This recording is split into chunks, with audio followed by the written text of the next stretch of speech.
So I wanted to share with you guys an experience. I feel like I need to give testimony to what I saw last week, to what we experienced last week, because it was so powerful. I feel I just need, you guys know me already. I usually come with like my Bible ready to, say, this thing about the Torah portion and that thing about the Torah portion. And this week I just feel like I need to share my heart and unburden like this testimony of what I saw and experienced and felt. On Wednesday night, Jeremy and I went to the funeral of Daniel Peretz, who was a tank commander whose body was returned in this last deal. And he was a tank commander that on October 7th was with his team, with Itai and Tomer and with Matan. And they were one tank right in front of that wall of Gaza, just standing in front of these hordes of barbarians bursting through. And they didn't run away. And they just fought till their very, very, very last strength. Daniel and Itai and Tomer were killed, and Matan was taken captive. And Daniel's body and Itai's body were also taken captive. And Daniel's family, for more than 100 days, didn't even know what happened to him. They thought that he was possibly captive by the Hamas, and eventually found out that he had been killed because they found a shirt with his blood. And so, if you guys can believe such a thing, we actually went to the second funeral of the same person. That's not something that happens to you every day, to go to somebody's second funeral, because they didn't know if they were ever going to get Daniel's body back. So they buried his shirt with his blood. They did the whole funeral with all the eulogies, and then they had to open up his grave when they got his body back and do the whole funeral all over again. So that was what we were doing on Wednesday night. And we get to this funeral of this just unbelievably heroic boy, only 22 years old, who fought to be a combat soldier because he had an injury and they didn't want to even accept him into combat. He had to fight to be in combat, and then just went up against thousands of terrorists that were just bursting through Gaza, killed dozens of terrorists, saved hundreds of lives. And so we're at this funeral, and Jeremy and I are just packed in there with thousands of people coming to the second funeral. And out of nowhere shows up Matan, who had just 2 days ago, 2 days earlier, been freed from 2 years in Gaza. And I recognized him because I had seen the video of him being released. And I see him walk up to the front of the funeral. And it's like thousands of people there in the cemetery. You just hear this like gasp of so many people at the same time, because you can't believe that this person, he's so pale and so emaciated that he's standing there to give honor to his commander. And then we were there. Imagine 3 hours of eulogies back to back. We're all just standing in the cemetery, in the military cemetery. 3 hours of the most unbelievable eulogies from the president and army generals and his friends.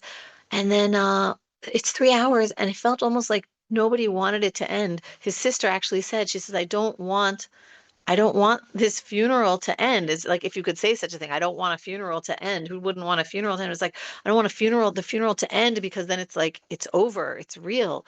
And it was like no one wanted this funeral to end. We're just 3 hours of talking about this unbelievable hero. And then his father gets up, he says, listen, it's 11 o'clock at night. We've been here for 3 hours. I'm going to give the last eulogy, and then we're going to go home. And out of nowhere, and this was so unexpected, Matan jumps up onto the stage, whispers into Rav Daron, Daniel's father's ear, and takes the microphone and starts speaking. And no one can believe this. We're like, what is happening? Somebody who is 48 hours out of 2 years in Gaza has the strength to come and speak. So I want to share this with you, and then share with you guys what we learned, what we felt after this. I just want to share with you guys it's just a small clip. He spoke for a while, but just a small clip of what he said. לא מאמין שהגעתי לפה בכלל, זה הקצת שהייתי יכול לעשות בשביל דניאל ובשביל כל הצוות.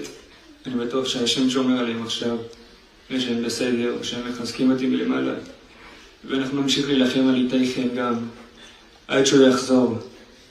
אני מוכן להיכנס עכשיו לעזה להחזיר אותו. שדניאל פרץ, יהי זכרו ברוך, הוא דמות להערצה, באמת. הוא בן אדם שמי שזכה להכיר אותו יודע. זה בן אדם שהוא סמל, הוא פשוט סמל במדינה, הוא גיבור ישראל. גיבור ישראל, ביחד עם כל הצוות. אני רוצה להגיד תודה לכולם, לכל מי שהגיע, לכבד את המעמד הזה ואת המפקד שלי, שהוא תמיד יהיה המפקד שלי עד הרגע שאני אמות. אני רוצה להגיד תודה לכולם, באמת, אני חסר מילים. המשפחה היקרה הזאת של דניאל, שאני הולך ללוות אותם כל החיים. כל החיים, לשנייה אני לא עוזב אתכם, והוא פשוט ילווה אותי תמיד. לכל מקום שאני הולך, הוא שם איתי.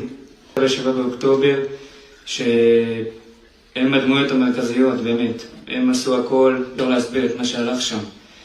אני גאה בזה שהרגנו מחבלים, ושמרנו על מדינת ישראל ביחד בפיקודו של דניאל פרץ, שהוא באמת תותח, הוא אלוף, ובאמת דמות להערצה.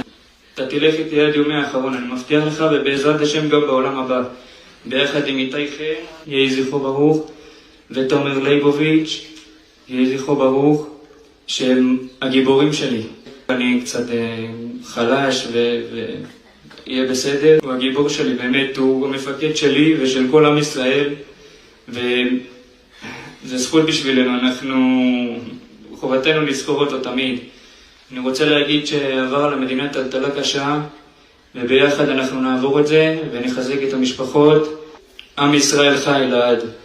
יהי זכרו ברוך של דניאל פרץ ושל שאר הצוות וכל הלוחמים שנלחמו, והחטופים, אלה שאיתנו ולא איתנו, ובעזרת השם גם ביחד נשמיד את הטרור וננצח. תודה רבה לכולם. Is that unbelievable? And try to imagine that it's a funeral and thousands of people burst into uproarious applause in a funeral. And people just could not stop applauding this. And, there's a few things there that were so remarkable. There were I think I emptied the contents of my face into my sweater at that moment, because I was just like holding I was holding my head. I didn't feel like I could hold my own head up. It was when he says, to Daniel's family, I'm going to walk with you. I'm going to take care of you for the rest of our lives. Like this is the person who single one of us should be taking care of for the rest of his life. He's not 2 days out of Gaza and saying that he wants to take care of them. And then when he says, his friend, their other friend Itai is still held in Gaza, and he says, I would go in right now. I would go in right now to Gaza to go and get him myself. He actually said to his commander, the first thing he said when he was released was like, I want to get better and go right back into combat. Like, I'm ready to keep on fighting. And he was such a remarkable young man. And, when we left the funeral, Jeremy and I looked at each other and we were just like, what did we just witness? What just happened? And it took me time. I'm trying to process, what did I just see? And then what struck me was that it was as if the concentrate, like the most intense essence of the courage of the fallen was being represented in Daniel, like the willingness to run forward to your most certain death to save others, and the courage of the living, people who have the unbelievable strength to go on and to cling to life and to love life and hold on to the sanctity of life, even in the tunnels of Gaza for 2 years, and hold on to their godly image and not forget who they are and what they are. It was like the concentrate and the essence of that was represented in that moment in Matan. And as Matan is standing over the grave of Daniel, it was like an atomic bomb of the meeting of the essence of the heroism of the fallen and the heroism of the living, of these of our modern heroes of this era that we're living in. And it was like watching this, I felt as if a portal between this world and the world to come just opened up. And like for a moment, I felt like I was in a revelation. I said, I don't know what this is, but something opened up. It felt like heaven opened up and there was this meeting for just a moment of this incredible essence. And then it struck me that really is what makes Israel so unique, because there are nations, there are peoples, there are cultures that have tremendous self-sacrifice. We can say a lot of things about Hamas and they're evil, but what's theirs is theirs. They are willing to sacrifice their lives and give up their lives for what they think is being called of them, what they think is right, what they think is being, told to them by Allah. And there are cultures in the world that love life, that cling to life, that want to have the joys of life and the pleasures of life and the consumerism of life, and will do, people will pay a lot of money for, every supplement and every drug just to have one, just to hold on to a bit of life. I think what's so unique about Israel is that Israel loves life. If you come to Israel, even in the worst days of the war, you'll see people getting married and being happy and having children and children running around, and there's joy. Even in the darkest, darkest days, there's always a love of life, not giving up on the actual goodness of life. But at the same time, a willingness that we've seen to run, not walk, to run towards self-sacrifice, losing limbs, losing life to help others, to save lives. And we see it again and again and again. And a culture that's willing to, of people that are willing to die and sacrifice their lives. Okay. But if you don't really value life, does that really mean anything? Is that really so valuable? Is that something to, admire?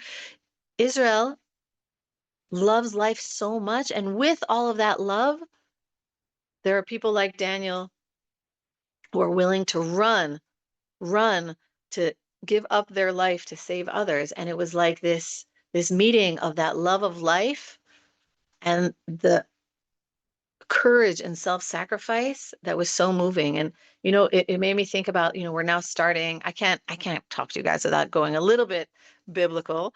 We just started the book of Genesis, and that really is like the essence of the beginning of God's message to us, because there's the tree of life, loving life. God makes us makes man in the image of God, the sanctity of life.